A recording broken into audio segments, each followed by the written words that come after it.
Ever since, there was a variety of sorts, even before the Guinness Book had a monopoly on what constitutes a record. The tree of Teneriffe in the middle of the Niger Desert held the mantle of the world's most remotest tree. This 300-year-old plus acacia had been a throwback to the time when the place was a lot greener. When I say had been, that's because in 1973 a drunk Libyan truck driver bulldozed over it. It was no more. It is now in the Niger National Museum, next time you're passing. The hunt was now on for a new gold medalist. Leading the contenders was a Kiwi. A lonesome, a non-native Sitka Spruce on Campbell Island in the subantarctic belt. The one and only tree, in inverted commas, on the island. What do you mean you've never heard of the place? It's way down there. Nearest neighbours, the equally unoccupied and harsh Auckland Islands, where there are heaps of ratty old rata trees. That's a rough 2-day trip in a substantial vessel from New Zealand. BYO bucket. Immediately the first doubts as to the validity of the claim for what is known as Ranfurly's tree were put on the table. Not unreasonably, I might add. Let's face it, it doesn't look like your forest variety Sitka Spruce.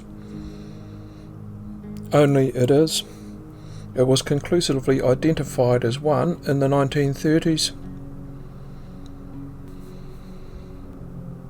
Next in the difficult pile was the larger question: what constitutes a tree? Ranfurly's tree, as it's called, is surrounded by a veritable forest of contenders. Then, how did a relatively rare variety for New Zealand end up 700 kilometres from the mainland? Who planted it? And when? Let me get my chattering teeth into this, starting with looking at this variety of tree.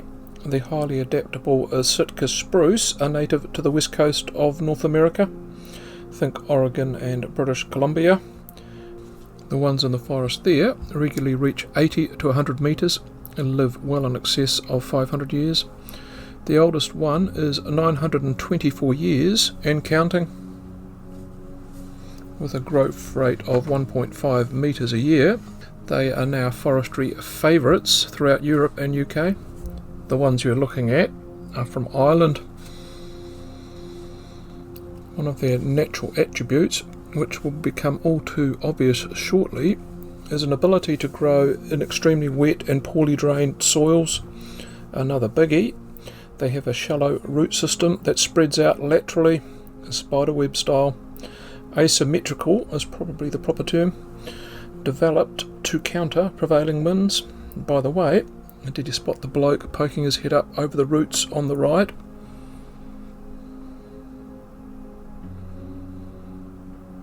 Let's tick this box quickly before we shuffle on. What is a tree? If the professional Illuminatis at the Guinness Book can't answer this one, what chance do I have? Here's what they have to say on this vexed question.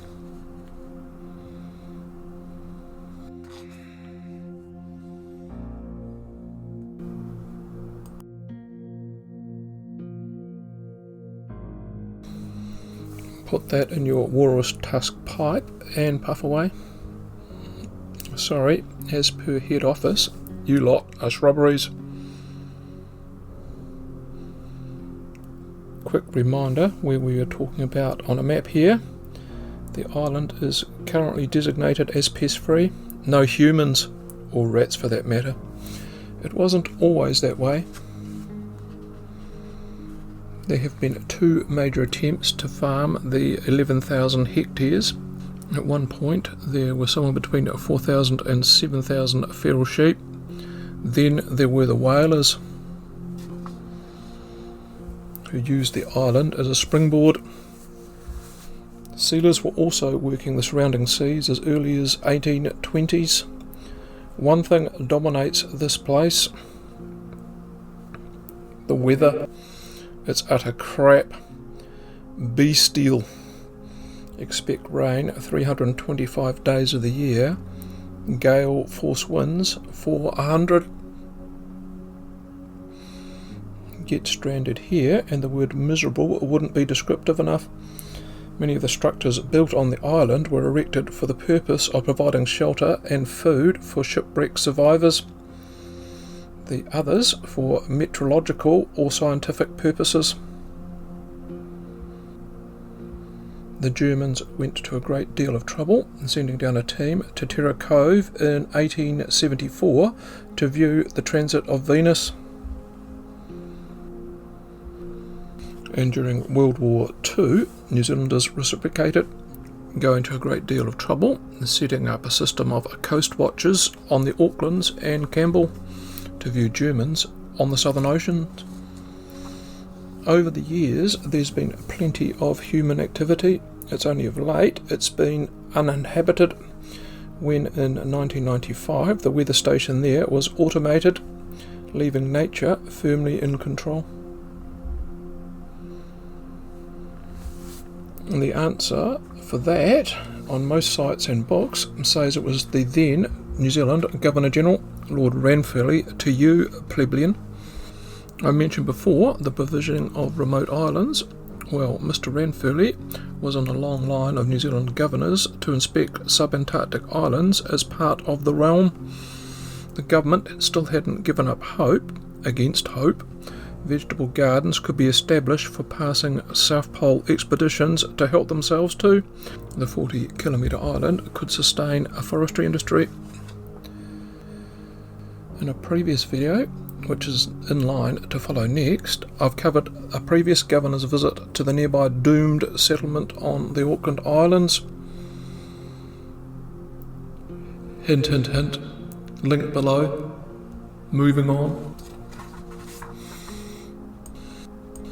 The steamer Henimoa left Bluff Port in Invercargill the 31st of December 1900 to do one such of those inspections.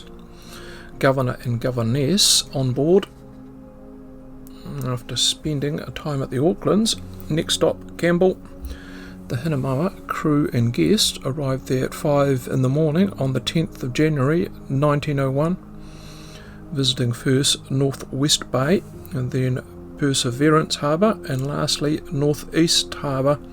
Sailed off almost exactly 12 hours later. Since the tree is located inland from North West Bay, roughly, it's reasonable to conclude the tree began its life on the island on the morning of the 10th of January 1901. Maybe. If only it was that easy.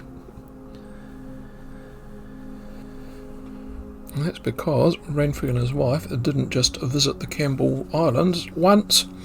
A year later, they were back. I've deliberately failed to mention before the other reason Ranfurly was keen to go on stomach-churning cruises of this nature.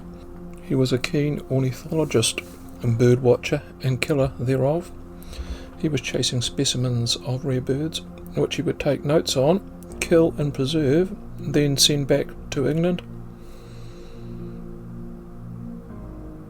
The Auckland Island Merganser was one of those. Well, 6 of them if you were picky. He potted the first 2 on the first trip. By potting, I mean double barrel, sound of 2 blasts in close succession. The last 2 to ever be seen were shot by his butler, served up for Ranfurly's breakfast. Still, there's not much about that we can do today, now is there? The second trip also offered the maniacal governor a 3-day window to plant the spruce in 1902. That's if you believe it was even Ranfurly that was doing something nice for the environment. You see, the scientists say the tree was planted later, around 1910-ish. We can never be 100% sure on the year here. If we accept that later date, then by then Ranfurly had well and truly gone back to Ireland and then gone farming after that in Australia, where he was at that time. The field as to who is now a wide one. Perhaps a member of the scientific expedition from 1907. And that's them inspecting the run holders' sheep. Another starter for 5. The Shetland farmers imported from the subarctic waters to the subantarctic. Sealers. Could they have taken time off from the monotony of clubbing to death creatures? Whalers could also be thrown into the pot, a big black one that comes up to your chest, ideal for blubber or a good seabird stew. All mere speculation. We will never know. The 9.5 metre tree isn't telling either, save remaining in a juvenile state, and thus never having produced a cone. Far from being unhappy and lonely as depicted in many an article in true Kiwi style. The tree wants shot of all this unwanted attention, content doing its own thing, merely growing away at a rate in excess of its brothers and sisters up north, has plenty of company in the surrounding bush of a botanical kind, smugly biding time, knowing that if the humans haven't rooted the planet by then, he'll still have an entry in the Guinness Book of Records in 500 years. Thanks for your time today. A special thumbs up to those who share my videos. It does make a difference. Next up, for your viewing pleasure, from just up the road, 50 years prior, the doomed settlement of Hardwicke. Consuming a stiff whisky beforehand is recommended. Bye for now. That's hardly nice, tree.